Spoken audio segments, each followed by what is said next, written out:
Good evening, friends, and shalom, and welcome to this episode on the Watchdog, exclusively on the Synagogue News. I am your host, CJ Cox, here to tell you that we are living in biblical times, and of course, want to remind you all to think like a Neanderthal today as we are fighting against the leftist scum who like to label us as such, and I, of course, like to just own the labels that they give us because might as well, right? Sort of takes a lot of the ammunition out of their gun, so to speak. Very pleased to have all of you here who are here. Those of you who are here, please do give a little bit of a thumbs up in the live chat just to let us know that we're all live and all that kind of stuff. I'm going to continue and go forward with some of our stalling for time channel housekeeping kind of stuff here real quick. Excuse me. First things first, I want to let you guys know audio quality is going to be a little poor today. I have two dogs that I need to be watching at the moment. I have the two dogs all the time, of course, but I don't usually need to have my attention on them. Today I do. So I'm in the living room, and as a result, will not have my microphone and all that stuff connected. So I apologize, friends, if the audio quality is a little choppy and stuff like that. Obviously, getting past that, we want to go ahead and remind you guys to like and share this video. Please be sure to subscribe if you like this content. If you are somebody coming back enjoying the stuff we have to say, we certainly do. I keep saying we, but it's really just me so far. But certainly do appreciate your help. Certainly do appreciate your subscription. Hit that bell to get notified every time that we're actually going live here. We post pretty regularly on this channel, which I know is rare for people because on my other channel, it doesn't really have a regular schedule. This week, we're trying to shoot for 5 days a week to catch up because I have not actually been posting recently. But after that, we're going to be posting Mondays, Wednesdays, and Fridays. We go live on YouTube, and it's been a little bit of a hassle getting onto Rumble and BitChute, but we do post onto those websites after the fact, which, by the way, I want to remind you guys, number one, Monday's episode is finally on Rumble and BitChute. We're getting Tuesday's episode uploaded now. And also, I want to remind you guys, please do go to Rumble and BitChute. Not only do we want you to get an account with those companies, but we would also very much like to see you subscribe to your boy there. A couple of reasons. Number one, we absolutely positively need you to utilize alternative social media and video streaming platforms if you want to fight big tech overlordship, right? I'm not saying stop using Twitter. I'm not saying stop using YouTube. I'm not saying stop using Facebook. What I am saying is if you really want to make an impact fighting against these big tech overlords, then you got to get a BitChute, a Rumble, a Gab, a Parler, a Minds, whatever websites you're using, get the alternative social media platform equivalent. By the way, once you're there, you can definitely follow your boy. I'm on all of them. Also, when it comes to BitChute and Rumble in particular, the days of this channel on this website are likely numbered. YouTube does not like conservative political content. So, obviously, if you guys want to be, continuously watching this program, it would also be a very good idea to get on Rumble, get on BitChute, subscribe to the Synagogue there. But nonetheless, past that, also want to remind you guys to get on, of course, Gab, Parler, and Minds. We are supportive of all the alternative social media platforms here. Not sponsored, but hey, one day I might be. So we'll see what happens.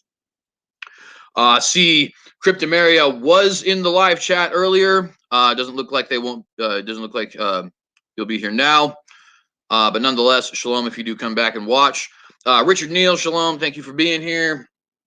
Anybody else who is here but has not commented or is seeing this video later on, obviously want to say we appreciate you as well. Last thing I'll say for channel housekeeping before we get into the talk. We do have a couple of videos that are coming up. Remember I said that this is going to be 5 days a week this particular week because we have some catching up to do. So today we're talking about the UN General Assembly meeting, and we're going to be recapping all of that.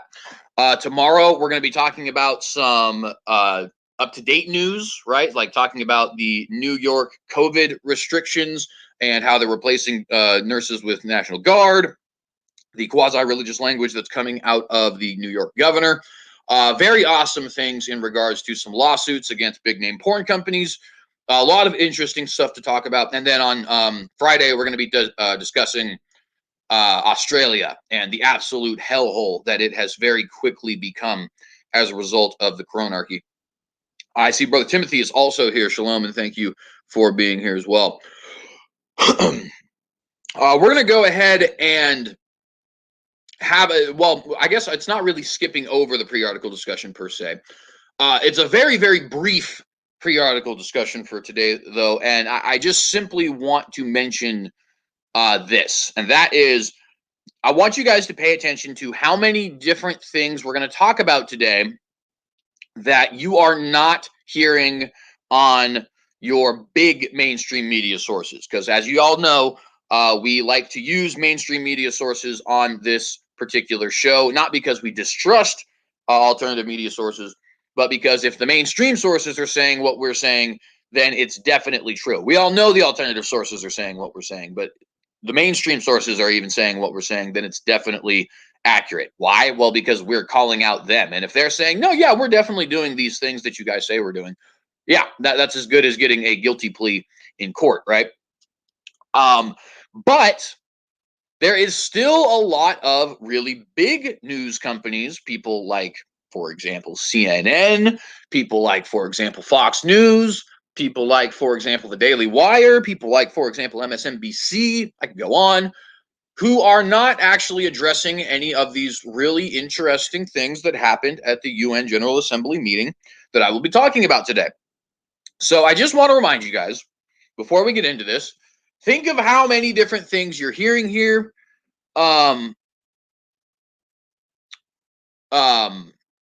Excuse me, sorry, I just totally had a train crash in my brain.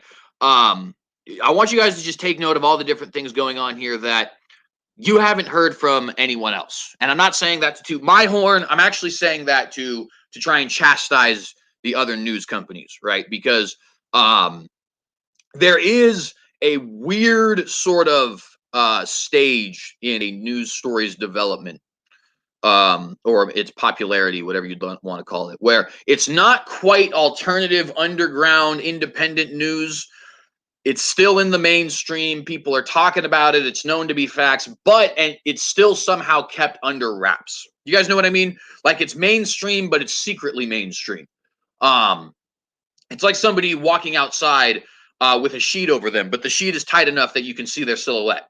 You know what I'm saying? And I just want you guys to take note of that. I do want to briefly acknowledge this comment. Richard Neal says, I want to tell you that when Useful Charts came into the room a few days ago, you did not skip a beat. I loved it. I appreciate that tremendously, brother. For those of you who do not watch my apologetics channel, he is referencing a video I did on Did Moses Exist, responding to YouTube channel Useful Charts on my apologetics channel, which is the Synagogue, no news. So just the Synagogue, right? And that was a pretty cool video, actually. I really liked that video. It was awesome to see Useful Charts actually there. But nonetheless, I appreciate that you liked that and found it edifying, brother. Let's definitely get that out there as well, right? Because the Moses existence question is criminally under-discussed, as are most Old Testament questions. But yeah, I greatly appreciate your comments there, brother, and God bless.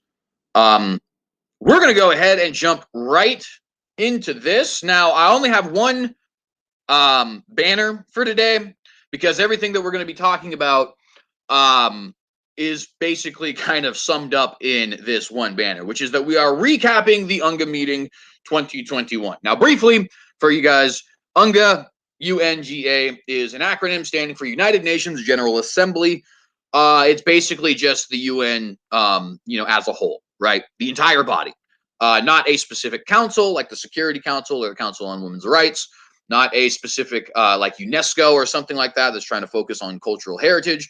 Rather, the UN General Assembly is, as it sounds, the General Assembly, right? Everybody.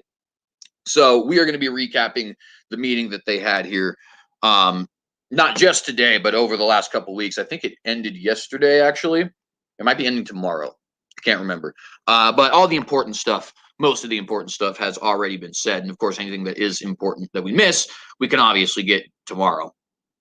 But nonetheless, over the last 2 weeks, we have been having meetings in New York City, all the different world leaders coming together for their annual UNGA meeting, as they do.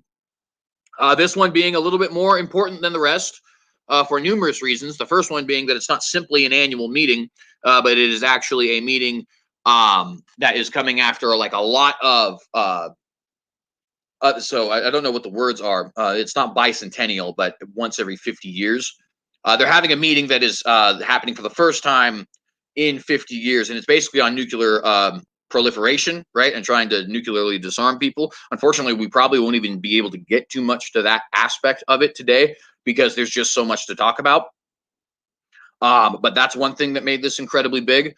Another thing that has made this incredibly big is that obviously we have a bunch of things going on in the world today, like the so-called COVID virus, right? Obviously, we have a bunch of stuff going on in regards to climate and people wanting to, come up with some sort of a system to fight climate change. Obviously, we have a lot of people such as ourselves who are saying, hey, these Green New Deal and other sort of climate things and coronarchies and all that are obviously being used to get a tyrant's foot in the door. There's obviously Afghanistan going on. There's still Myanmar going on. People may have forgotten about that, but there is still a military dictatorship in Myanmar after they had a coup a couple months ago. We actually talked about that a little bit, and I want to start talking about that more because I promised you guys I would, and I really haven't been. But nonetheless, lots and lots of really important things, both as far as scheduling and as far as what's actually going on in the world happening in this UN meeting. And some of these things are small in the geopolitical sense, but really massive in a cultural sense. And we're going to pull up our first article now because it'll show you exactly what it is that I'm talking about when I say that. This is from America Magazine, which is also known as the Jesuit Review. It's actually a Jesuit newspaper, and you could consider it the official voice of the Jesuit order in the United States. Excuse me. That is not 100% true. Like they don't have the like official dogmatic blessing of, hey, these guys speak for us kind of thing, right? But they are effectively the voice of the Jesuit order in the United States of America. And they have an article. The K-pop band BTS spoke at the United Nations and sounded a lot like Pope Francis. One more time, the K-pop band BTS spoke at the United Nations, and sounded a lot like Pope Francis.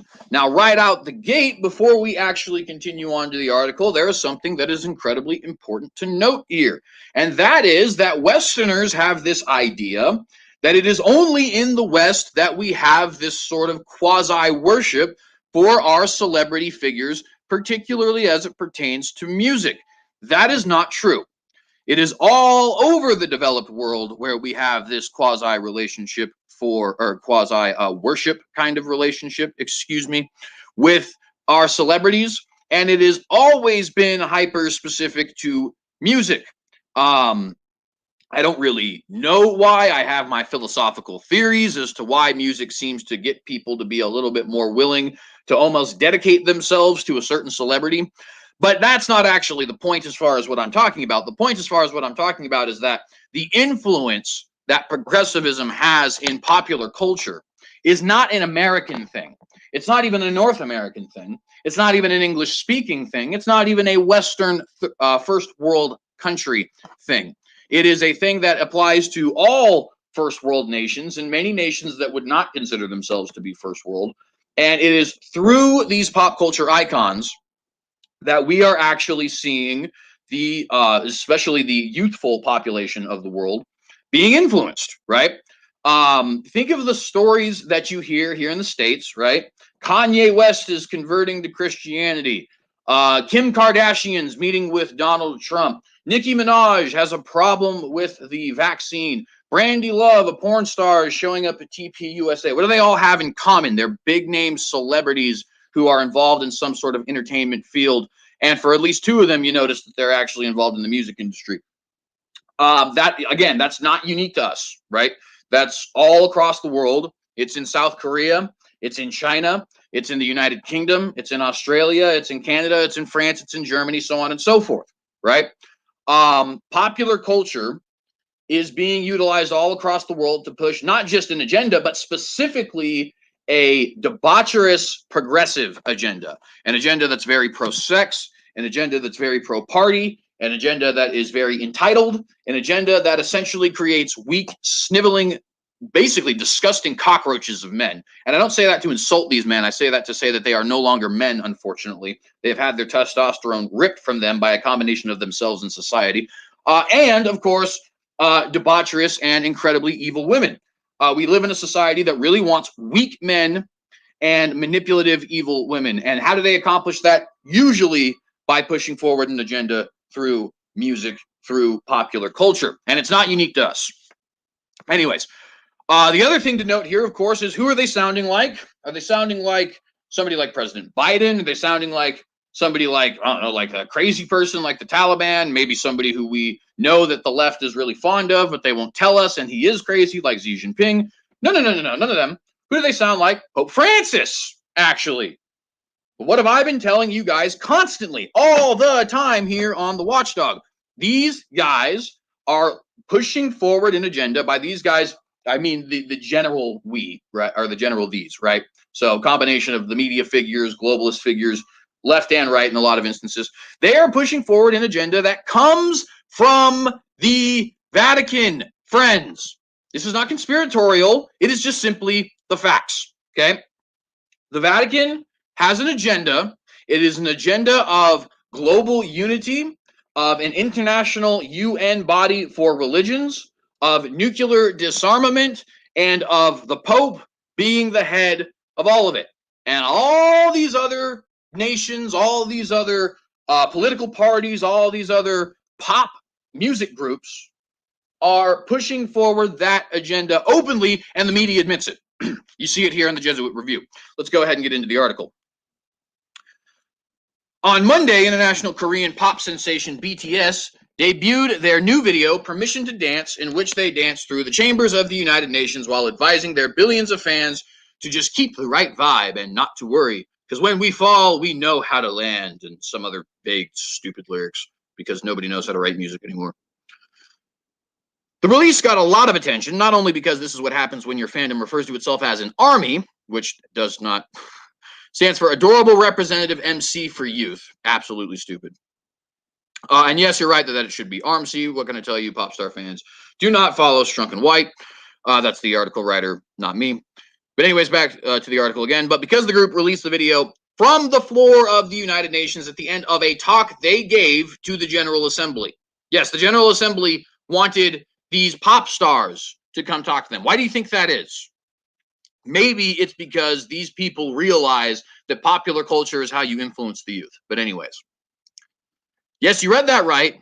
Jin, Suga, J-Hope, RM, Jimin, and V, and Jungkook, sorry, all stood in matching black suits before the ambassadors of the gathered nations of the world to share a video in which they hold, bedazzled microphones and mug sexy for the camera, which means try to look hot, for the camera as they dance from the speaker's podium up and out of the chamber. V even kicked up his heels in the UN foyer. You guys. This guy's literally fangirling in the middle of his article. Quote, though I could not name a single member of the group on my own, they really just got to this 52-year-old Jesuit, end quote. I know it sounds ridiculous. The UN has a gathering like this just once a year for 1 week.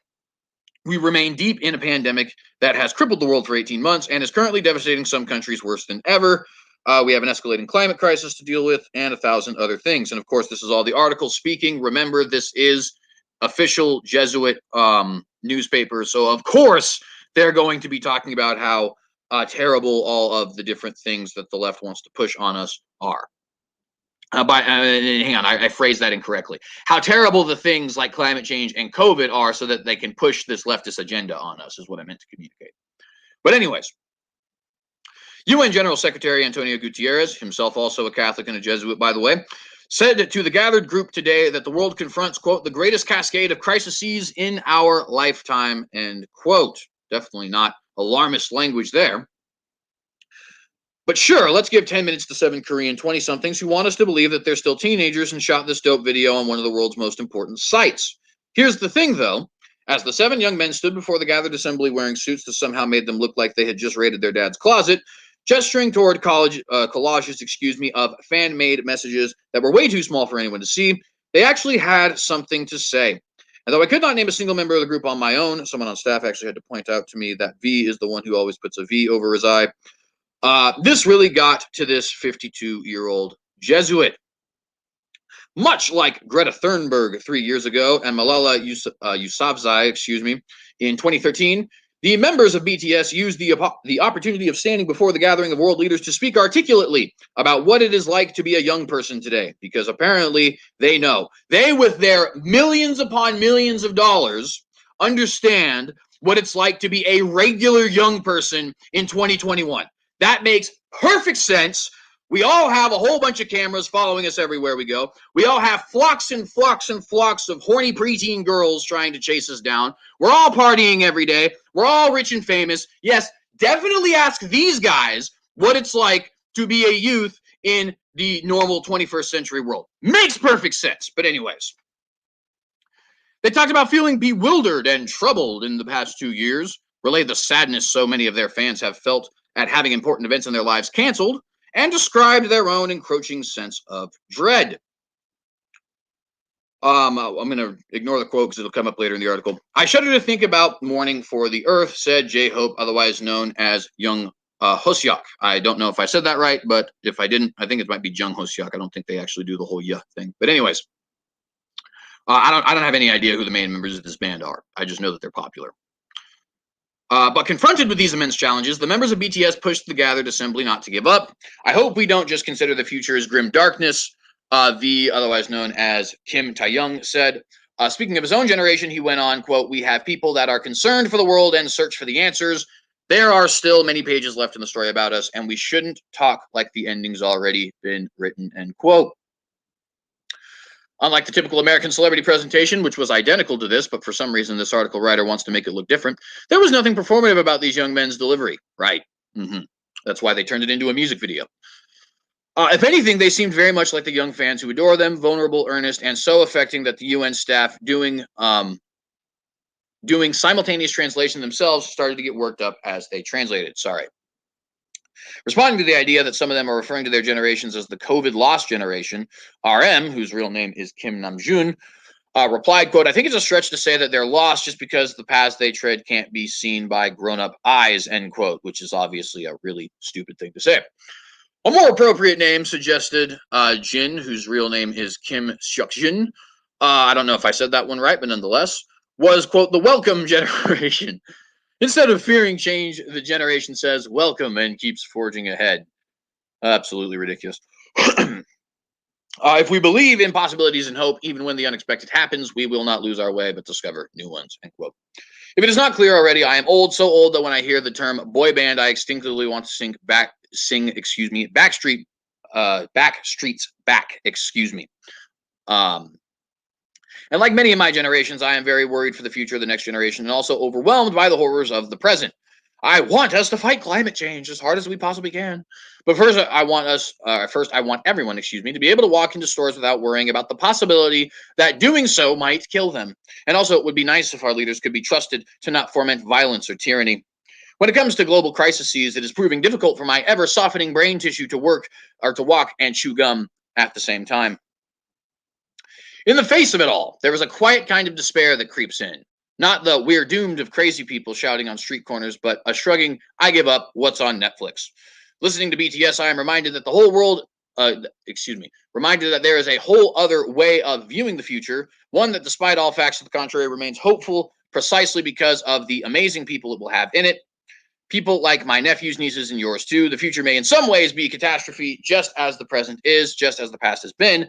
But I also have reason to hope, as RM ended the band's comments at the UN, that is, quote, in the nascent, new world, we can all say to each other, welcome, and work to make things better. Now, obviously, there's a little bit left here. There's some of this I'm skipping over, talking about a little bit of Hillsong and stuff like that. But this is one of the things I wanted to get to, and we have a lot to talk about, so I'm skipping some stuff. When it comes to their message of hope for the future, they actually sound a lot like our own Pope Francis. Quote, "May our struggles and our concerns for this planet never take away our hope," end quote, Francis writes at the end of Laudato Si. And also, as though perhaps a fan of BTS himself, let us sing as we go. The Vatican has no better spokesperson both for our faith and for our planet than the Pope. But maybe in this time of uncertainty, fear, and doubt, it would be worth recruiting some young people like BTS, Thunberg, or Yusuf Zai to officially join him in the cause. Now, I hope you guys can see why that was such an important thing, because obviously, as we're reading through this stuff, right, it is a bunch of essentially nothing burgers. It's not like they're actually saying things. Celebrities never really do, right? But of course, they're getting all the popularity and so on and so forth. So that's obviously the thing that is important. But notice the really big thing that we have here is all this nothing burgerness is now being utilized by this Jesuit newspaper. And of course, the Jesuit Pope himself definitely knows about this, right? To try and not only link these guys at the hip to the Pope Francis agenda, but actually kind of make them his underlings, right? Maybe it would be worth time, or maybe it would be worth recruiting. You don't recruit people who you're allied with. You don't recruit people who you're working for. You don't recruit people who you're in partnership with. You recruit people who work for you. You see what I'm saying?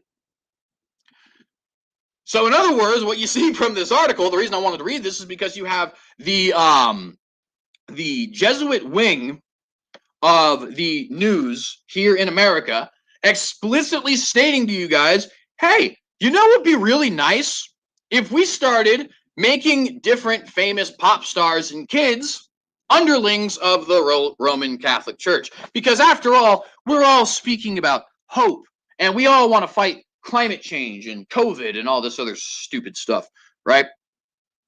And you guys, of course, can now see it here for yourself.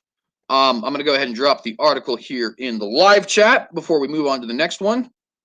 And then we'll go ahead and, of course, do exactly that. But I hope you guys see the really important things that are going on here as far as pop culture being utilized for an agenda, right? And not in any way that is meant to strictly entertain. Next thing we have here, also the Vatican. Cardinal Parolin has addressed the 76th UN General Assembly. I believe this is the English version. I'm going to go ahead and check here. If it is, we're going to go ahead and watch some of it. If not, we'll just get to the article, but let me double check.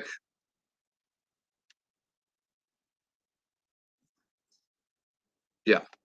Okay. So we're not going to watch all 22 minutes of this video, but there's a couple things that he's going to say here in the beginning I would definitely like us to hear. And of course, so many times here, you guys are hearing everything from me. Well, let's not hear things from me. Let's hear things from the horse's mouth. This is Cardinal Parolin addressing the UNGA Assembly himself. And again, we're not going to watch the whole 22-minute video, but this just, to give you guys an idea of some of the stuff we're talking about in regards to what the Vatican wanted to accomplish here at this particular event.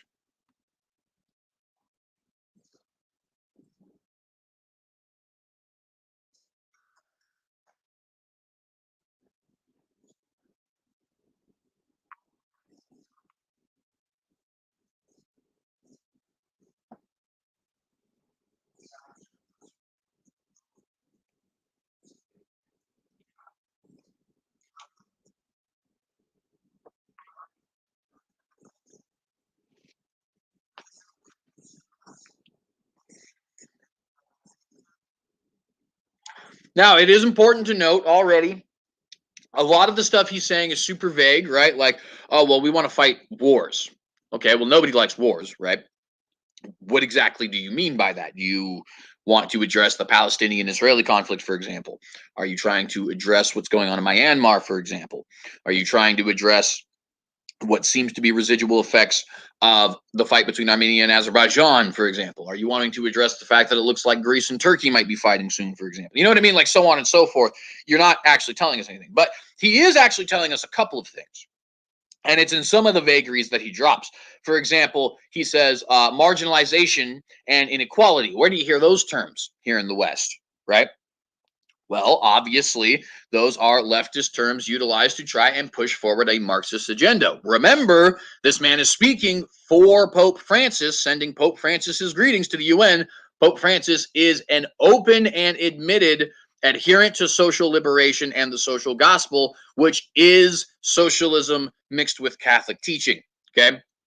So when we say, hey, like, look at these little buzzwords that this guy is trying to drop, know that we're not reading into this, right? This man is speaking for Pope Francis. Pope Francis has been very, very clear, right? He doesn't hide it, that he is somebody who supports the social gospel perspective. And again, he's also a Jesuit, who are the people who came up with the social gospel perspective. But nonetheless, continuing on.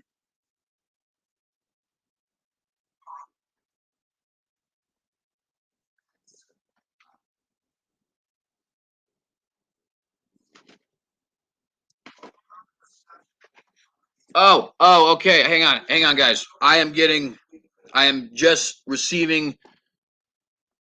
Oh shoot, my bad. No sound here. All right, let's do this again. I'll restart it. I already made my comments, so I won't comment through.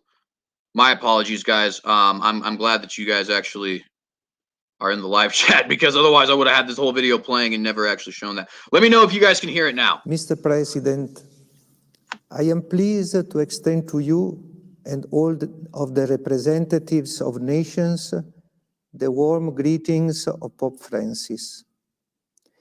In his encyclical letter Fratelli Tutti on fraternity and social friendship, Pope Francis surveyed the many challenges facing the international community, such as war and conflict, mistreatment and violence, hunger and poverty, inequality and marginalization, individualism and mistrust, extremism and polarization, attacks on human dignity, the COVID-19 pandemic, and threats to the environment.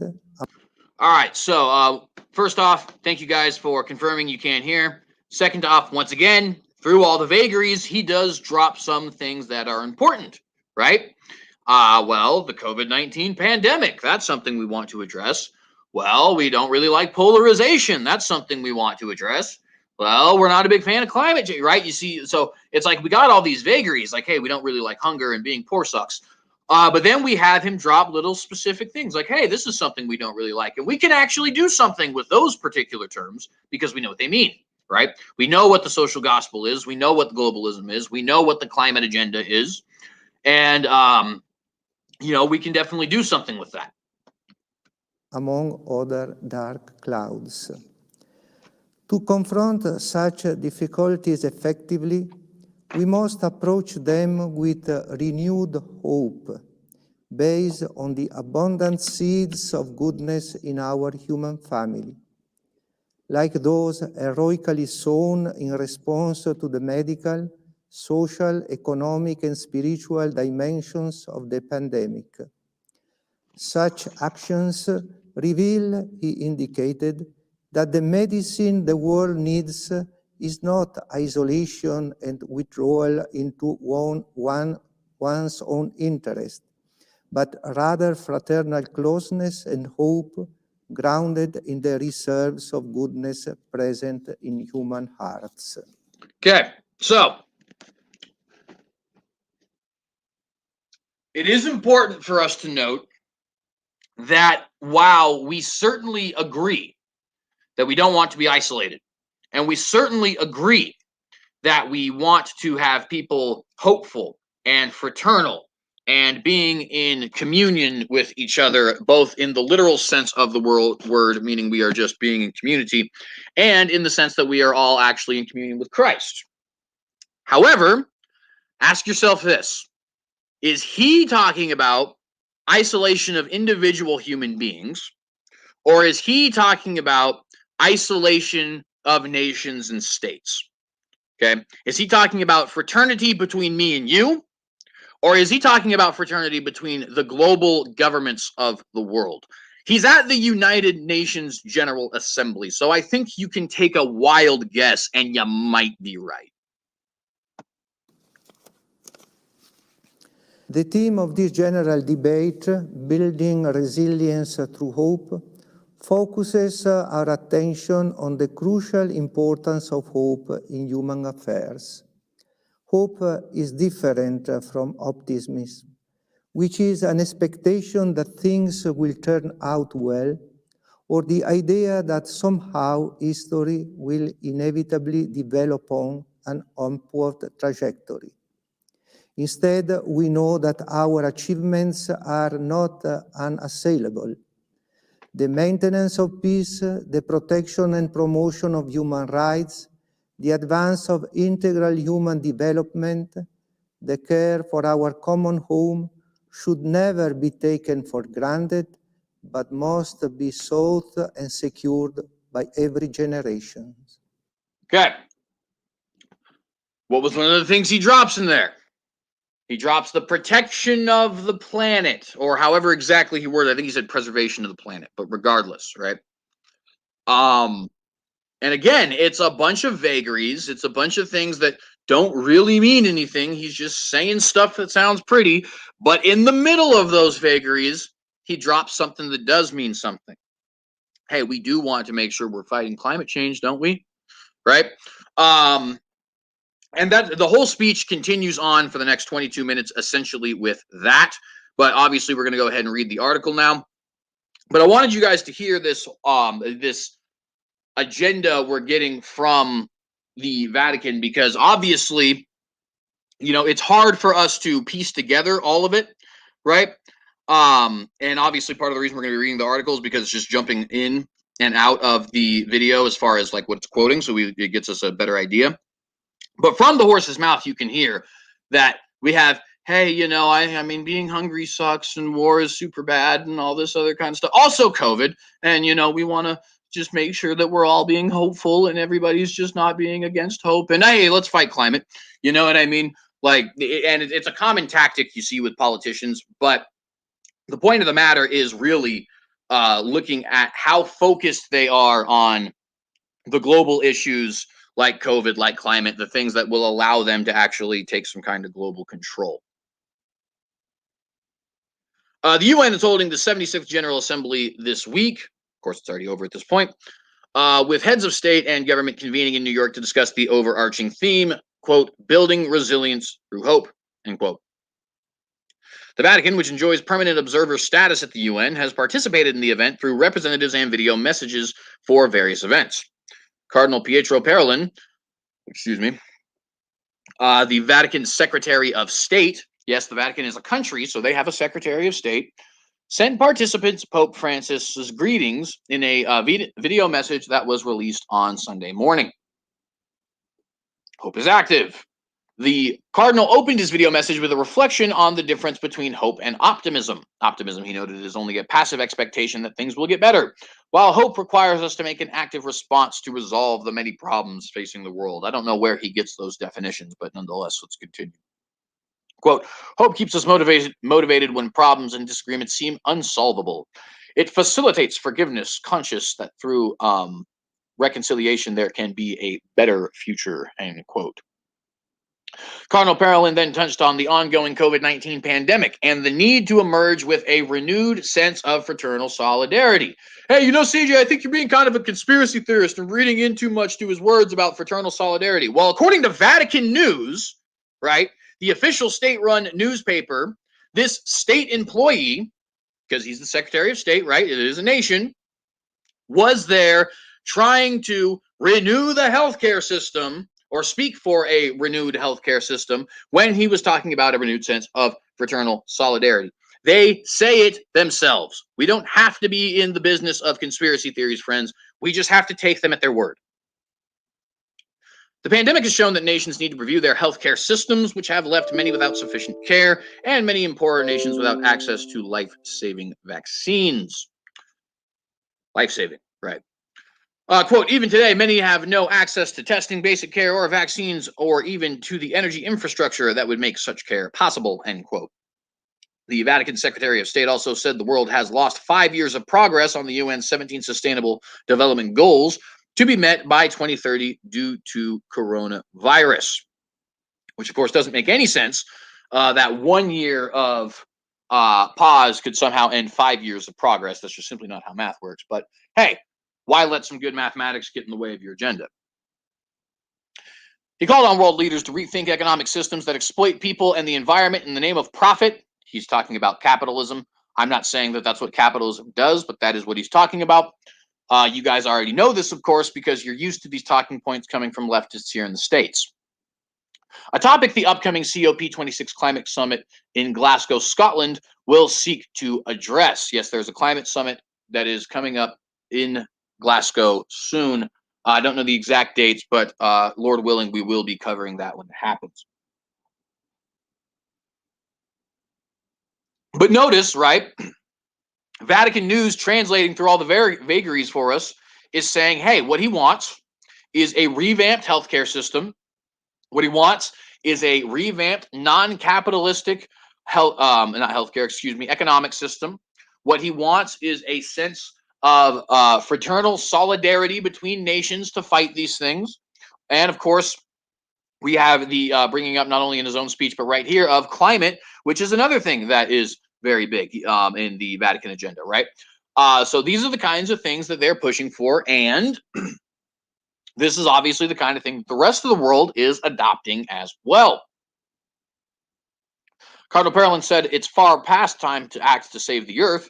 Quote, we are compelled to strengthen our ambition, he said, since we are presently experiencing the effects of decades of inaction in terms of the extreme flooding, drought, wildfires, melting glaciers, receding shorelines, malnutrition, and respiratory diseases that rising temperatures are precipitating, end quote. Now, of course, this isn't true. For example, the deadliest hurricane that we had was actually 2005, and we haven't had anything even near Katrina since. The deadliest floodings that we've had are over 100 years old at this point, and all took place in China. Earthquakes, of course, obviously cannot be caused by climate change. So even if the Haitian earthquake or some of the other more recent ones are actually amongst the deadliest, they certainly wouldn't have anything to do with climate change. I could see respiratory illnesses have something to do with climate change, just simply because in hotter, more moist environments, you do see an abundance of diseases, including respiratory. But what you also see in humid and warm areas is, of course, an abundance of life and strong, resilient, long-living life. That's why they call it a greenhouse effect, because it turns everything into a greenhouse. So even if it were the case that we were actually getting a greater amount of respiratory diseases, we would also be getting greater nutrition. We would also be living in an environment that allowed us to live longer. But of course, they can't tell you these things because that doesn't jive with the agenda. War, continued the Cardinal, has snuffed out the hopes and aspirations of many young people in conflict-ridden parts of the world. He recalled the recent upheaval in Afghanistan and the continued political tensions in Lebanon and Syria, which remind us that conflicts press upon peoples and nations, obviously. And he repeated Pope Francis and the UN General Secretary's call for a global ceasefire. Remember, Francis and the UN General Secretary are both Jesuit Catholics, are both socialists, and are both coming from the European elite, even though Pope Francis did live most of his life in Argentina. He is originally of Italian descent. Chemical weapons, nuclear arms, and other weapons of mass destruction create an ethos of fear based on mutual annihilation, and poison relationships between peoples, obstruct dialogue, and undermine hope, end quote. Now, of course, one of the things that you see with things like denuclearization and global ceasefire is that global element, right? And this is the thing that you see in every single one of their agendas, right? Whether it's things like immigration and open borders, whether it's upending the economic system, whether it's global ceasefire, whether it's COVID, whether it's climate, it doesn't matter. What do they have in common? That they require, quote, a global solution, right? A global solution. Well, what does that mean? Global governmental bodies, right? International power, or as UN Secretary General Antonio Guterres recently said, international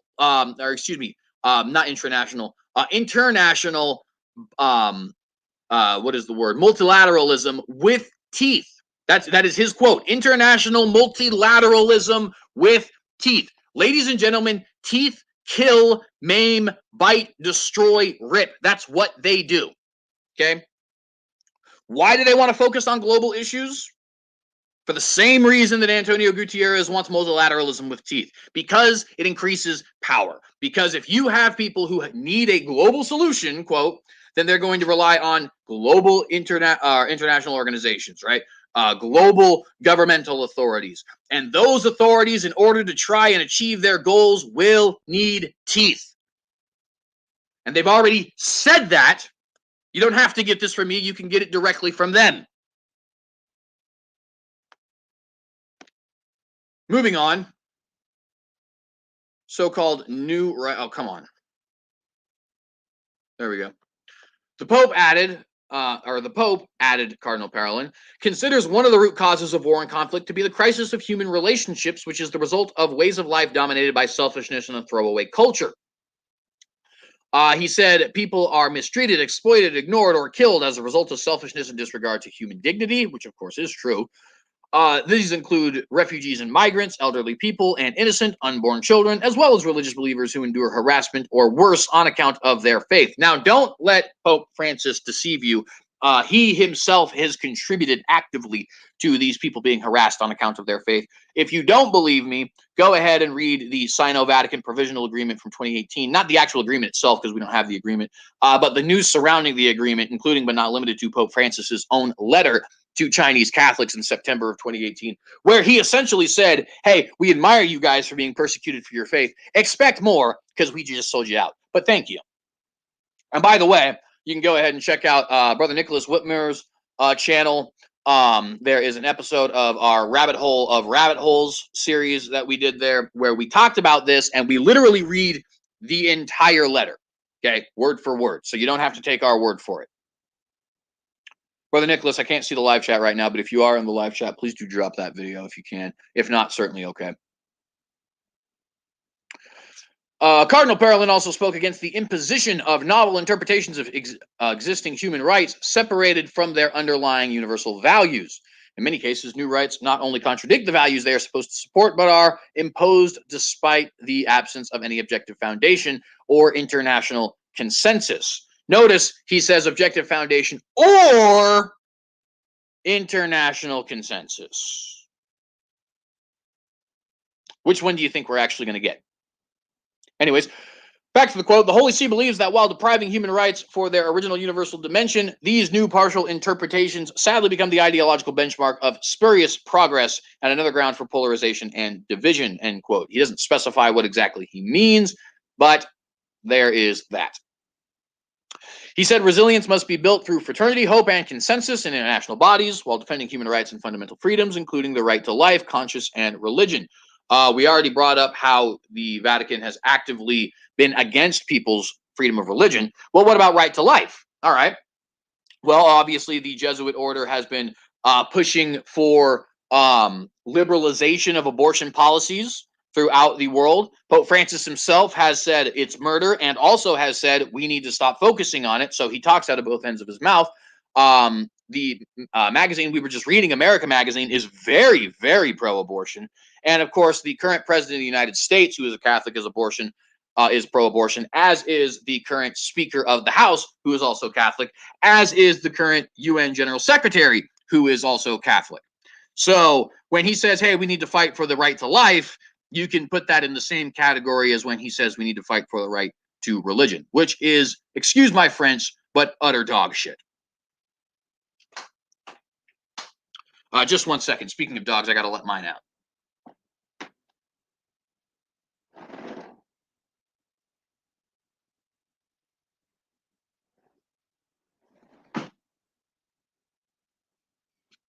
All right. Finally, Cardinal Parolin concluded his address to the 76th UN General Assembly, recalling Pope Francis's words in a war-ravaged Iraq earlier this year. A war-ravaged Iraq trip where he went to pray with other religions at a pagan temple in a city called Ur. Don't believe me? Go and check out our watchdog on that particular topic. It is something that I swear to you came straight out of a novel, and yet that novel just so happens to be real life, as it turns out. Quote, "There will be no peace as long as we see others as them and not us," said the Pope. "There will be no peace as long as our alliances are against others, for alliances of some against others only increase divisions. Peace does not demand winners or losers, but rather brothers and sisters who, for all the misunderstandings and hurts of the past, are journeying from conflict to unity," end quote. What was the context of that speech? Ladies and gentlemen, it was the bringing together of different faiths, including but not limited to the Catholics, the Orthodox, the Muslims, the Jews, the Baha'is, the Druze, and etc., coming together of different faiths at a pagan temple, the temple of the moon goddess Sin, or god Sin, excuse me, right? To have not only international unity and communion, but prayer with each other. That is what Francis was talking about. And that is exactly what Cardinal Parolin is now using to try and push forward an agenda of global multilateralization with teeth. That is what Antonio Gutierrez wants. That is what Pope Francis wants. That is what Joe Biden wants. And that is coming soon to a city near you. Mark it. Moving on to our next particular article. Do I sound excited? Because I am. What do we got next? Let me go ahead and drop this article into the live chat here.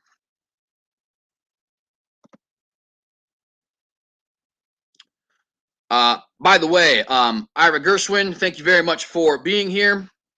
I don't know if I did not. Jamie Russell, also, thank you much for being here. I want to just make sure I acknowledge everybody who is in the live chat. And I've already acknowledged the other ones there, Timothy and Cryptomaria and everybody, but just wanted to make sure that we were acknowledging you guys. Moving on to our next article here. Let's see. Actually, we'll do this one later just in case we don't get to.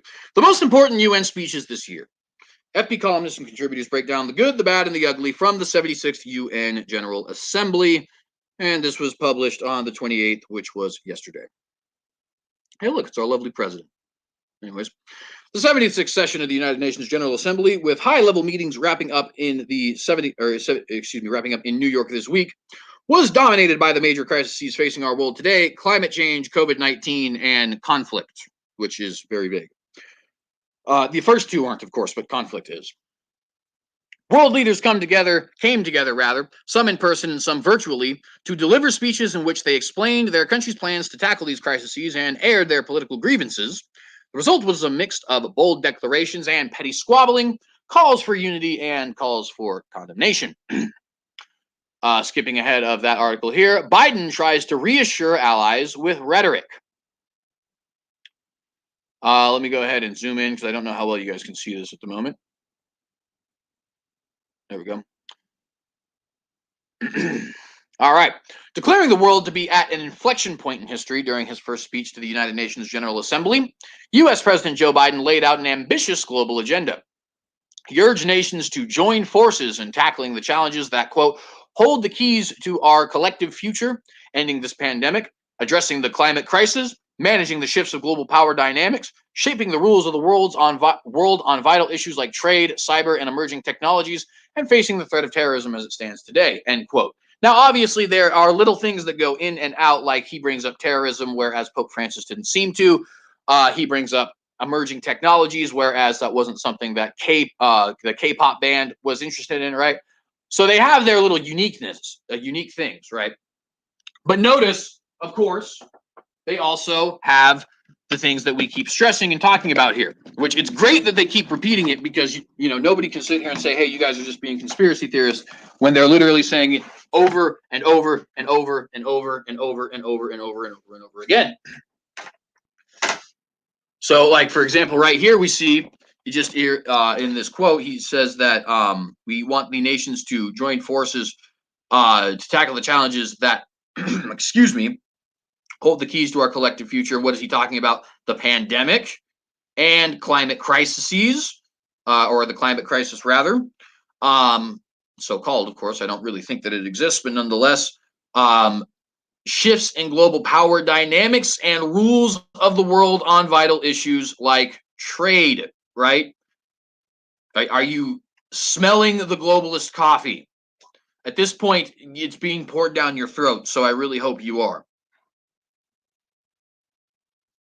The speech sounded all The speech sounded all the right notes in Biden's effort to rebuild trust and confidence in America's global leadership after four tumultuous years with Donald Trump on the world stage. Yet diplomats from several countries told me that it failed to resonate with them, largely due to the disconnect between Biden's words and his actions since taking office. And I'm sure that's not the only thing. I'm sure part of it has to do with the fact that everybody in the entire planet recognizes that Joe Biden is not really the president. Not our president, not like the fraud, not like any of that sort of stuff. I mean that this man barely knows where he is half the time and is clearly being controlled by some people behind him. Now, who are those people? I don't know, right? It could be as simple as this is the Kamala Harris presidency. It could be a much deeper, more complicated cabal than that. But everybody knows. Democrats, Republicans, the Chinese, the Japanese, the Russians, right? We're all aware that Joe Biden is not really the president. And I'm sure that has something to do with their lack of faith in him, right? After 20 years of war in Afghanistan, Biden announced, quote, a new era of relentless diplomacy, end quote. Yet some European allies thought diplomacy was lacking in Biden's handling of the U.S. troop pullout from the conflict, which they found hasty and devoid of consultation with allies, resulting in a chaotic withdrawal and a humiliating Taliban takeover. Without naming China, Biden said the United States was, quote, not seeking a new Cold War, end quote. And of course, we know he's talking about China because Antonio Gutierrez was just warning about a potential new Cold War between U.S. and China. Yet the majority of his foreign policy decisions to date seem designed to create a standoff with Beijing, particularly the recent security pact negotiated in secret with the United Kingdom and Australia. France, meanwhile, was ousted from a multi-billion-dollar submarine deal with Australia and cut out of a key strategic partnership in the Indo-Pacific, prompting Paris to briefly recall its ambassador. We talked a little bit about that yesterday. For the European Union, the snub-bellied Biden's argument that he had prioritized rebuilding our alliances, revitalizing our partnership, and recognizing their essential essential and central to America's enduring security and prosperity, end quote. Biden received applause for his closing line that world leaders must decide what they wanted to leave for our children and our grandchildren. But to truly reassure allies that America, in Biden's words, is back, he must match his lofty rhetoric with policies that deliver. Every time I hear that, I always want to. I was a big fan of South Park, and I always, every time I hear Biden say, America is back, I always remember this scene from one of the episodes where one of the characters, Randy, and another one of the characters, Cartman, they formed this group called the Pissed Off and Angry Party because they're mad about the sizes of their genitals because that's just the way that the show is. It's a very crass show. But they go and they attack a FedEx because it's the Federal Express and they want to attack the government, even though obviously FedEx has nothing to do with the Fed. And at the end of it all, they do this, little basically false science thing that convinces these people that their genitals are actually bigger than they actually are. I'm sorry about the crassness, but it is the plot of the episode. And when they reveal this bogus science formula that shows this to be bigger than it actually is, Randy comes out and he starts saying, America is back, America is back, and it's just the most hilarious thing in the world. And I always think of that, just Biden sitting around, he's got his snapping his fingers, and you got the background music playing and everybody's dancing in their suits, and he's just, America is back. It's so stupid. But of course him saying it is stupid, so that's sort of the point. Anyways, moving on. Brazil's Bolsonaro brought his full firebrand self to the world stage as Brazilian President I don't know if I said that correctly, Bolsonaro began speaking at the United Nations Tuesday morning. Shouts of assassin and out with Bolsonaro rang out from Rio de Janeiro, from my Rio de Janeiro neighborhood, this being the neighborhood of Catherine Osborne, who's writing this portion of the article. Most residents here voted for Bolsonaro in the 2018 presidential election runoff, but his approval has dropped to 22% amid a sluggish economy, abysmal pandemic management, and corruption accusations against his government and sons. Brazilian foreign ministry officials reportedly hoped the far-right populist firebrand, far-right is not really accurate, but nonetheless, and COVID-19 denier would project a more sober, statesman-like image to the world than he is typically known for, and supervise an original draft of his speech that would have announced Brazilian vaccine donations to neighboring countries. But it seems Bolsonaro's son Eduardo, a devotee of former U.S. President Donald Trump's messaging style, helped rewrite parts of his father's speech, and the final version was heavily geared toward energizing Bolsonaro's base. Bolsonaro touted unproven COVID-19 remedies, which, of course, many of them being unproven because people refuse to actually look into them, but nonetheless. Moving on with that. Rallied against pandemic control measures such as isolations, lockdowns, and vaccine mandates. And of course, he's right about that. Falsely stated that there has not been a single case of corruption in Brazil in the past 2 years and 8 months. I don't know anything about Brazilian politics, so I don't know if that's true. Insisted the country's economy was fertile for business. That's definitely not true. And offered a deceptively sunny portrayal of his government's environmental policies in the Amazon. And that one, it kind of goes back and forth. Brazil is not the most environmentally conscious country, certainly.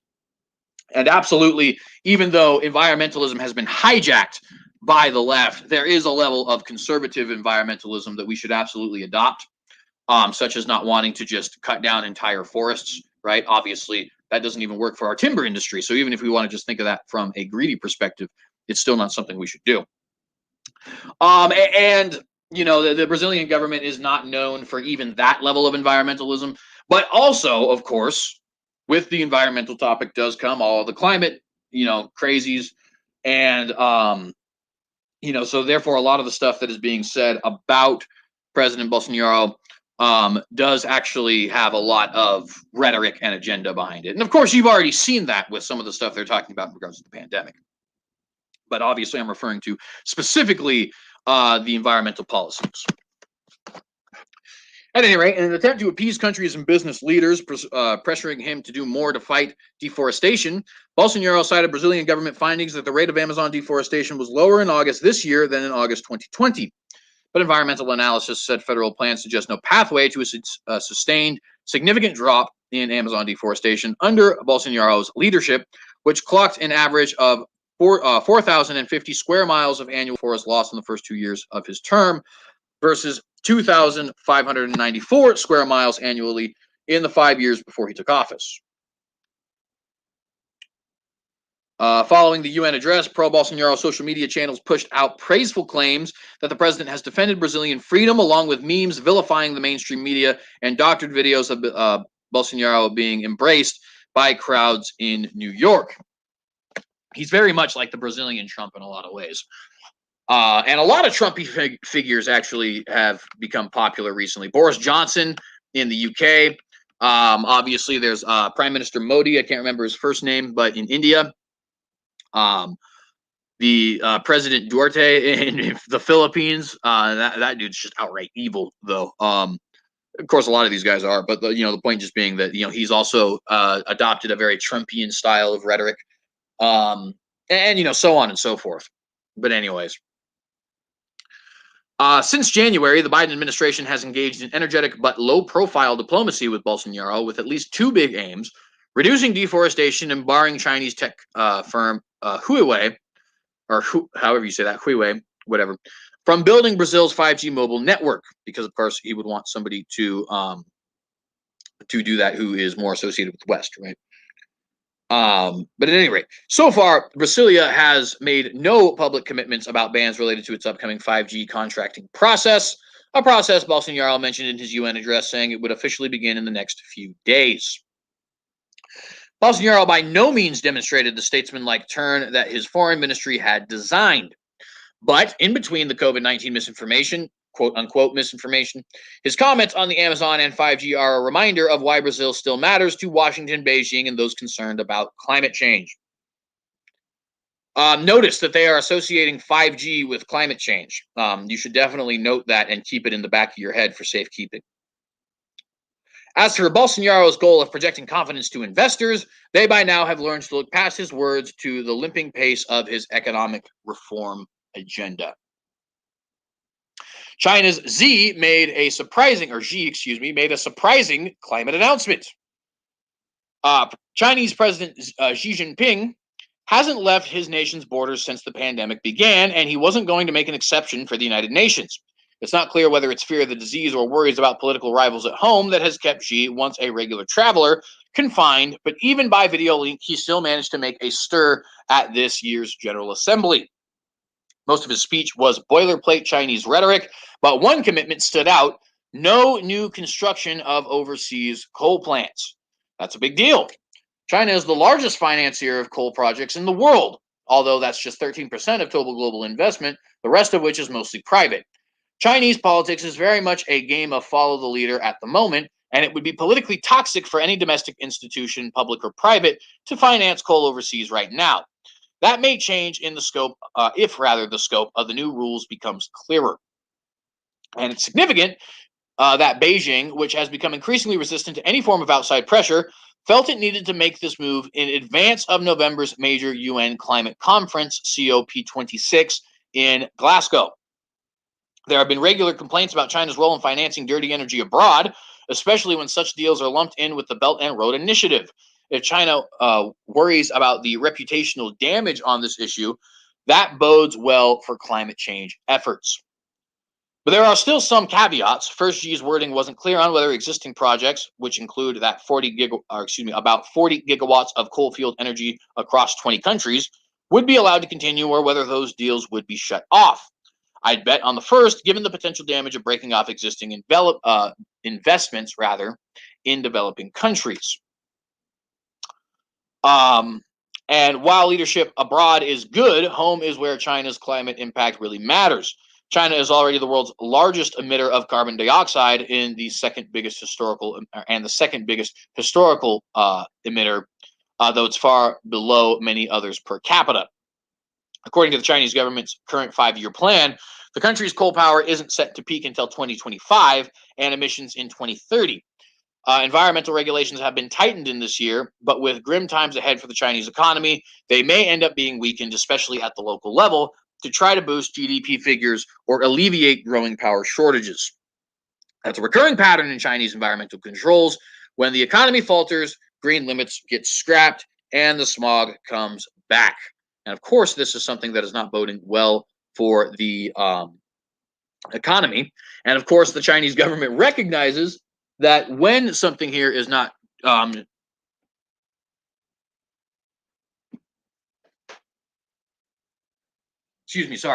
when something here is not actually doing well for the economy, obviously one of the first things they do is get rid of these green policies because they don't work. The Chinese government recognizes that, even though they are one of the ones trying to push forward this Chinese climate, or this global climate agenda. Lebanese president displayed a typical lack of self-awareness. Of all the Middle Eastern leaders I wanted to hear from at this year's United Nations General Assembly, this is the writer Stephen A. Cook speaking, it wasn't Egypt's Abdel Fattah al-Sisi, Turkey's Recep Tayyip Erdogan, or even Saudi Arabia's King Salman, quote-unquote King Salman. Mohammed bin Salman is the real power there. It was Lebanese President Michael, whatever his last name is. I don't know actually how to pronounce that. Aoun or whatever. What does a leader of a country that has collapsed say to the world body? Like many speeches during UNGA, President of Lebanon, whose name I will not even try to pronounce, did not break new ground. Most of the 17 minutes and 31 seconds of his pre-recorded remarks were devoted to repeating the message that he and other Lebanese politicians have been repeating over the last year. Europe, the US, and wealthy Arab states, as well as international financial institutions and virtually everyone else, must act to rescue Lebanon because, of course, they can't do anything themselves. He emphasized that the new Lebanese government had already taken steps, such as ordering the forensic accounting of Lebanon's central bank, to convince international donors that they would not be throwing resources away. This is what one might expect, but there's one passage that struck me as lacking in self-awareness. About 4 minutes into his speech, the president denounced a decades-long rentier-style financial and economic policy, coupled with corruption and waste and driven by financial mismanagement and lack of accountability, end quote, that had, quote, led Lebanon into an unprecedented financial and monetary crisis, end quote. For the last half decade, the president has been president of Lebanon. I know it sounds redundant when I word it like that, but I'm not going to try and pronounce his last name because I have no idea how to say that word. Anyways, when he was sworn in 2016, he promised political and economic reform. Before he became head of state, he was one of Lebanon's political heavyweights through his Free Patriotic movement. At a moment of ongoing crisis, when Lebanon needs vast amounts of help in almost every area, was it wise for the president to present himself as somehow either above the fray or unaware of the shenanigans that have been going on around him? And of course, this is right after the new prime minister of Lebanon, has also made some less than savory comments about Israel and wanting to take some land from them, which we reported on yesterday. Governments around the world have expressed a desire to help the Lebanese people, but not if their generosity is cycled through a political class responsible for Lebanon's tribulations. If anyone was listening to the president's speech carefully, the well-known concerns of international donors could not have been mollified. It seems as though, once again, a leading Lebanese politician did his country no favors. Next, we see Iran. This is coming from, I haven't been saying the actual names of people, so I'm sorry. This is coming from Kourosh, Ziabari. Fun fact about the name Kourosh, that's actually the name Cyrus. Although I believe in the actual Persian, it's pronounced Kudus. But nonetheless, I think that's, if I'm remembering correctly, I think that's the name Cyrus. Iranian President Ibrahim Raisi, virtually addressed his virtual address to the 76th UN General Assembly was his first serious international appearance since being sworn in August, which is this year. Yet older than a litany of anti-US attacks, Raisi's speech didn't impart any compelling message to the world. Raisi said either America or the United States 17 times in his 15-minute speech, suggesting Iran is still struggling to wean itself off its contemporary obsession with the U.S. as a dominant power, with which it has failed or been reluctant to form cordial ties since the 1979 Iranian Revolution. While the General Assembly session was preoccupied with such pressing challenges as climate change, the COVID-19 pandemic, and the brewing catastrophe in Afghanistan, at Iran's eastern doorstep, Raisi didn't articulate any vision for how his government plans to tackle these cataclysms, or how Iran wishes to be part of global efforts to address them. I wonder if that has anything to do with the fact that the global world hates them. At any rate, but what was most worrying about the Iranian leader's refusal to comment on his country's plan to re-engage in talks to revive the Joint Comprehensive Plan of Action, or JCPOA, the atrophying nuclear core the Biden administration is eager to rejoin. What was most worrying was the Iranian leader's refusal to comment on his country's plan to re-engage in talks to revive the Joint Comprehensive Plan of Action, the atrophying nuclear accord that the Biden administration is eager to rejoin. That refusal leaves room for continued speculation and ambiguity over Tehran's, however you actually say that, I'm not sure. I've heard a bunch of different pronunciations. Commitment to the nuclear talks that had seemed close to a breakthrough when Raisi's predecessor, Hassan Rouhani, a very popular person, we all know him in the States, was steering them before his term expired. Overall, Raisi's first UN speech failed to ease tensions between Iran and the international community and set a pretty clear sign that neither a restoration of the JCPOA nor the truncation, of Iran's chronic isolation is at all imminent. Next we see India's Modi congratulated himself for a job well done. In keeping with his nativist sentiments, as well as his ease with the language, Indian Prime Minister Narendra Modi delivered his speech in Hindi. The speech was notable for its number of allusions to India's adversaries, most notably China and Pakistan. The imputation to China was evident from his call for a, quote, rule-based new world order, or rule-based world order. He didn't use the word new. While his appeal for a clear international stance against governments that use terrorism as a policy was a not too veiled swipe at Pakistan. Notice that even those who are not part of the inside class are still wanting to push forward a globalist agenda. Interestingly enough, given that his government has faced its fair share of criticism for its democratic deficits, Modi explicitly underscored the success of India's democracy.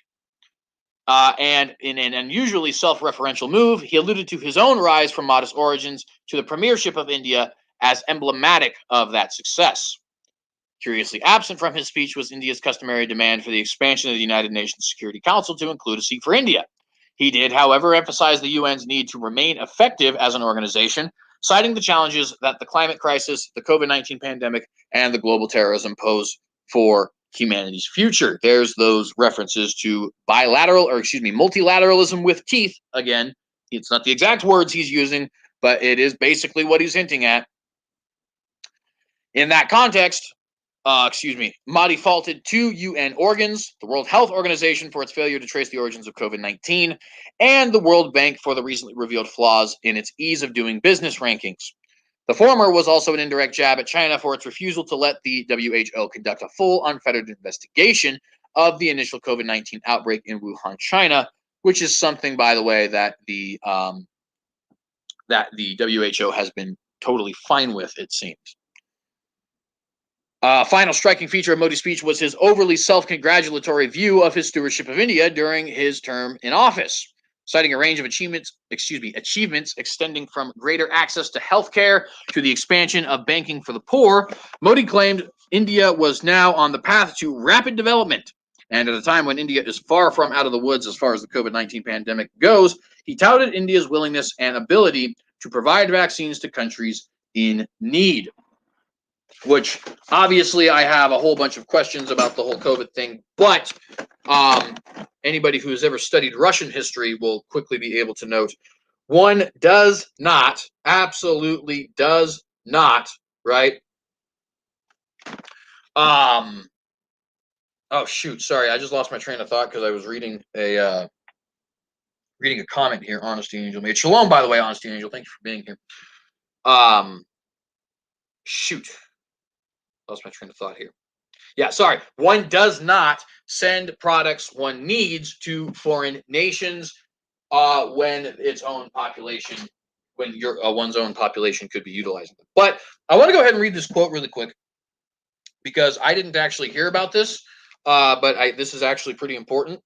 Honesty Angel drops a quote in the live chat. In an unprecedented move, a group of UN human rights experts told the U.S. Supreme Court that upholding a Texas pro-life law would violate international human rights law, end quote.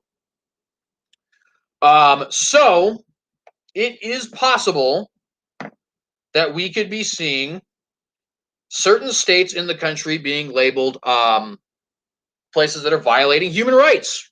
I'm going to have to look into that, honestly. Thank you for sharing that with me. But yeah, that was quite important for us to quote. Back to Modi real quick. At a time when we already went into that, his speech was a curious amalgam of the unpredictable as well as the bold. For once, while calling for UN reform, he avoided India's standard demand for a UN Security Council seat. The not-so-hidden knocks against Pakistan and especially China, however, represented an audacious departure in a United Nations General Assembly speech. Now we have Tanzania's first female president stepped onto the scene. When Tanzanian President Samia Suluhu Hassan finally took the stage to deliver her speech to the United Nations General Assembly on Thursday afternoon, she presented a distinctive contrast to the endless stream of all-male speakers who had preceded her to the podium on the third day of the general debate. Now, of course, this is something that is incredibly stupid that these people want to mention because they're woke, but nonetheless, we're moving on. Even more sharply, she stood in clear contrast with the man who preceded her as president of Tanzania. Suluhu previously served as vice president under President John the Bulldozer Magufuli, a man who brooked no disobedience, including on his insistence that COVID-19 didn't exist in Tanzania. Under his presidency, data on the country's mounting death toll was suppressed, doctors were gagged, and all coronavirus-related drugs and vaccines were banned. Then in February, Magufuli abruptly disappeared from public view, and for the first time on February 27th, a physician gave a national broadcast speech warning Tanzanians of a new plague, and on March 17th, Magufuli died. Suluhu acceded to the presidency, telling the nation her predecessor had died of a heart condition, a statement she has not amended, despite it being widely suspected that the cause of death was COVID-19. I have no idea what the evidence for or against that is, but I would definitely think that the current president would have a little bit better information than foreignpolicy.com. But anyways. Days later, South African scientists reported discovery of a super mutant strain of the novel coronavirus, unlike any other circulating in Africa, carried by 3 Tanzanian travelers to Angola. Regional, and it is funny, right? You get all these mentions about, oh, well, all this dangerous stuff is happening in Tanzania, and their president might have even died of coronavirus and all that kind of stuff. You never get anybody talking about Israel, right, who has 90% of their population vaccinated and yet is still having a 300% increase in cases. No, because that doesn't fit with the narrative, right? What fits with the narrative is, hey, former president of Tanzania, Magufuli, might have actually died of coronavirus. And he just so happens to have been anti-COVID. Anyways, right? Ironic, in my opinion. Coincidental is probably the better word. Regional political pressure on Suluhu rose over the next several months. She created a COVID-19 scientific advisory council and joined global efforts to obtain vaccines and drugs for her nation. In her UN remarks, Suluhu repeatedly praised multilateralism in the United Nations system. She noted her nation's dependency on technical and financial support from external sources and admonished that multilateralism cannot and should not succumb to the virus. Far from following Magufuli and denying the presence of the virus in the country, Suluhu acknowledged that Tanzania has not been spared by COVID-19 and said the pandemic has already radically reduced Tanzania's economic growth from 6.9% a year to 5.4%, primarily due to loss of tourism. I didn't realize that Tanzania was actually a place that people were deciding to go take vacations. But anyways, this in turn has wiped out the country's ability to finance climate change adaptation because, of course, we always need to bring up that. As the first female leader of her nation, Suluhu pointedly noted that COVID-19 is threatening to roll back the gains we have made in gender equity and said she plans to implement policies aimed at female economic development and political and social advancement. That's another thing. A lot of people think it's only here in the West that we actually have people utilizing things like this for obviously agendic purposes, right? I don't know if agendic is a word, but it is now. Shakespeare can make up words, so can I. And, you know, we saw it here in the States in a lot of different areas where people were saying, hey, you know, you're no longer allowed to own firearms, for example, in Champaign, Illinois, because of COVID, right? Which obviously doesn't make any sense. Well, here you see the exact same thing going on. We need to make sure that COVID isn't actually, you know, destroying our gender equality or something like that, because obviously that makes sense. And if you don't think it makes sense, it's probably because you're a sexist, you chauvinist pig.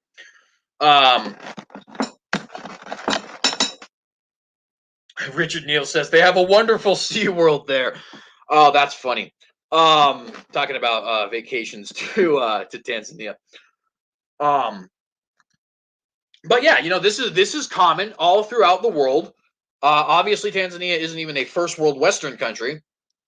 People utilizing this crisis as well as numerous other crises to actually push forward an agenda that has absolutely nothing to do with the crisis. The world still lacks verifiable COVID-19 data from Tanzania, including on cases and death tolls.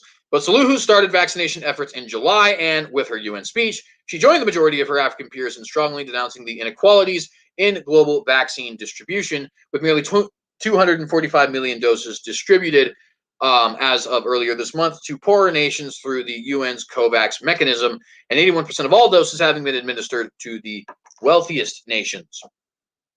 Even looking to 2022, the wealthy world is backtracking on promised vaccine donations to COVAX, and nearly 80% of African nations will miss not only their short-term COVID-19 control targets, but also those set for attainment next year. Almost done with this article. World leaders weren't in the mood to be good neighbors. In April 1945, amid the ravages of World War II, U.S. President Harry S. Truman addressed hundreds of delegates from 50 countries who had gathered in San Francisco to create the United Nations. You members of this conference, Truman said from the White House, are to be the architects of a better world. In your hands rests the future, end quote. That was one of the dumbest decisions he ever made. He meant if world leaders wanted peace and justice, they had to bring it about themselves. Just having the United Nations as an institution would not suffice. They had to make the UN work. All depended on the will of each and every one. In order to have good neighbors, we must also be good neighbors. With these words in mind, it was particularly depressing to watch world leaders address the UN General Assembly this month, says the writer. Pakistan accused India of carrying out a reign of terror against Muslims, which is actually kind of true. They're also doing it against Naga ethnic Christians. But of course, nobody ever wants to talk about that. But nonetheless, got to give credit where credit is due. The Pakistani, I think he said Pakistan himself, but I don't know if it was the president or not. But nonetheless, he is telling the truth there. India accused Pakistan of spewing falsehoods on the world stage, which of course is also true. Russia's foreign minister blasted France for opposing the deployment of Russian mercenaries in Mali and criticized U.S. troop withdrawal from Afghanistan. Israel's prime minister urged the world to act against Iran.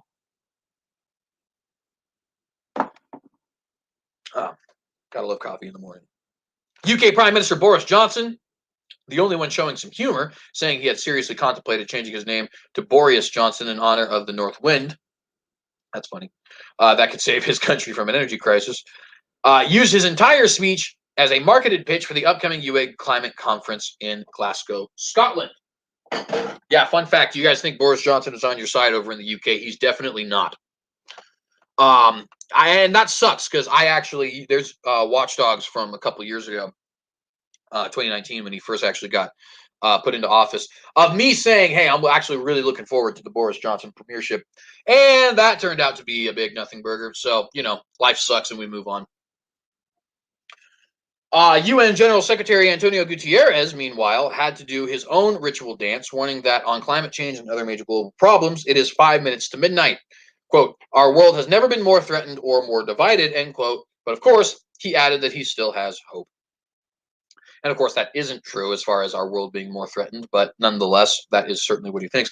Our world certainly hasn't been more threatened before this point in one sense, and that is that we have never had as many tyrants in agreement with each other with as much technological and economic advancement as they have today. But anyways, Gutierrez was perhaps the only speaker we cannot blame for being unsurprising. The UN was made for that purpose. Its general secretary can only utter platitudes. I certainly don't think that's the case. I think he actually is pushing forward an actual agenda. In fact, he's even said already, and I don't know if they consider this to be a platitude or not, but that he wants United Nations with teeth, right? We've obviously referenced that numerous times here in this episode. But then someone had to say that too. This year's General Assembly speeches did not get much media attention except U.S. President Joe Biden's first UN speech and some others that touched on long-running international disputes such as Cyprus and Jammu and Kashmir. At some point, even journalists get tired of their role as critical outsiders on the moral high ground. And the citizens? As of last Friday, the speech delivered by K-pop group BTS at the UN General Assembly received 6.4 million views on YouTube, while Gutierrez' speech was viewed by 5,300 times and Johnson's 3,500 times. Does it make a little sense why they want people like BTS to be on their side? I think it does. The UN is as strong as its members want it to be. All depends on their willingness to be good neighbors. This year, that was clearly not the mood. Hopefully next year, it will be better. I'm going to go ahead and drop this into the live chat for you guys so you can read it. And we still have other things I wanted to talk about, such as getting deeper into Biden pledging a new era of relentless diplomacy, what all the different Middle East leaders had to say. Palestine had some pretty interesting things to say. So, with that, shoot, I already have things that we're going to talk about tomorrow.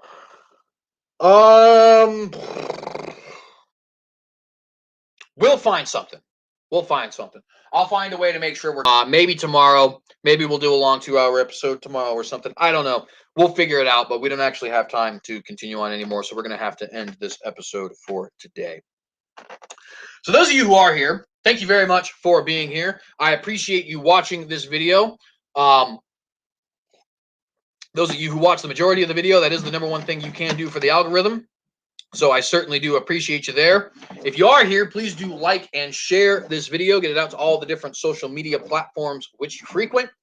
Of course, what good is a message without an audience to hear it? While you're there, please consider joining alternative social media platforms like Minds, Parler, and Gab. The only way that we can fight against big tech censorship successfully is by utilizing small tech. So definitely do that. Get an account. Follow your boy when you're there. Share this video on there. Let's definitely get the word out and help liberty reign. Also, if you guys are interested in watching this program, please remember to go to BitChute and Rumble, alternative video sharing websites, where we are posting these videos. It takes a while for us to get the videos up, and we don't do it live quite yet because, unfortunately, the websites are new, so they're not quite as well. They're not new; they're small, so they're not quite as good as they could be quite yet.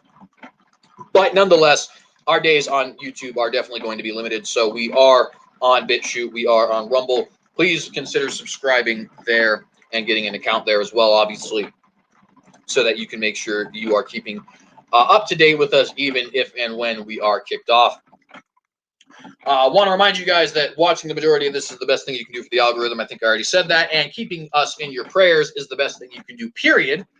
Also want to remind you, if you want to help contribute to the Patreon, you certainly can do so. You can see that floating on the bottom of your screen, but I'm also going to go ahead and drop it in the live chat in case anybody is interested in helping turn this into a career, if you guys think this message is actually worth it. And of course, it doesn't impact you in any way that is negative. With that, want to remind you guys, think like a Neanderthal. Want to ask you the question, or excuse me, want to remind you to be watchdogs in this dying world.